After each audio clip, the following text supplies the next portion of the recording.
हमारी गलती सिर्फ इतनी है कि हम शरीर के चलाए चलते हैं, है ना।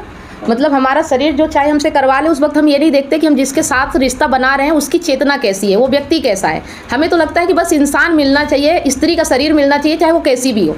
तो कुछ दिनों में शरीर का मोह खत्म हो जाता है और फिर लड़ाई झगड़े सब शुरू। तो लगता है कि अभी हमारे जीवन में क्यों हो रहा है, पर हमें ये पता नहीं होता कि हम जिस व्यक्ति को लेके आए हैं वो किस उद्देश्य से लेके आए थे, और वो उद्देश्य कुछ दिनों में ही पूरा हो जाता है। फिर लगता है कि अब तो ये कोई मायने नहीं रखता है ना, जब तक साथ रहते हो तब तक तो कोई मायने रखता नहीं है।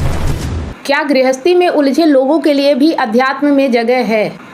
तो प्रश्नकर्ता कहते हैं, मेरा प्रश्न ये था कि जैसे हम यहाँ से शिविर करके जाते हैं और जिससे भी बात करते हैं वो पूछते ही है कि भाई कहाँ गए थे, क्या किया। तो हम शिविर के बारे में पहले तो बता देते हैं कि अद्वैत बोध का शिविर इस तरीके से होता है। फिर उनका प्रश्न होता है कि आचार्य जी जिस तरीके से बेबाक स्पष्ट बातें बताते हैं, तो हम घर गृहस्थियों का क्या, जो शादी विवाह में पहले से उलझ चुके हैं, जिनकी समस्याएं ऐसी होती हैं कि पत्नी आना चाहती है तो पति इजाज़त नहीं देता, या पति आना चाहता है तो पत्नी रोकती है, तो उन लोगों के लिए क्या मार्गदर्शन है, क्या करें ऐसा असमंजस की स्थिति में। कभी बच्चे आड़े आ जाते हैं, कभी पति का समर्थन नहीं मिलता, कभी परिस्थितियां नहीं होती, तो क्या उनके लिए कोई मार्ग है या बिल्कुल मार्ग ही नहीं है।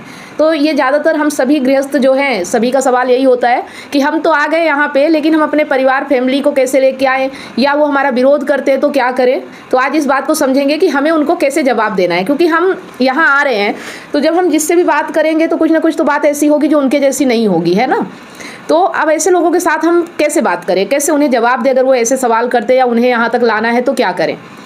बात यह है ही नहीं कि मैं इस पर क्या मत रखूंगा। आप बीमार होते हो या आपका कोई स्वजन प्रियजन बीमार होता है, आप उसे चिकित्सक के पास ले जाते हो, वो ये मत रख भी देता है कि भाई बहुत देर हो चुकी है, इनका कोई उपचार संभव नहीं है, तो आप क्या करते हो, फिर भी कोशिश करते हो।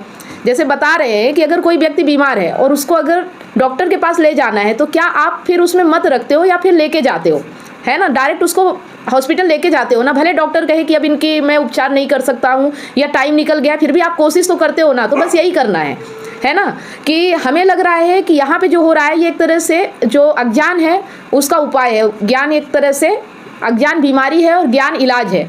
तो हमें लगता है कि अगर हमें ये इलाज मिल रहा है, अब हमारे घर वाले अगर बीमार है तो हमें भी उन्हें चिकित्सक के पास ले जाना पड़ेगा, डॉक्टर के पास ले जाना पड़ेगा। तो बस कोशिश करते रहना है, ज़्यादा कुछ सोचना नहीं है ना, अपनी तरफ से कोशिश करते रहना।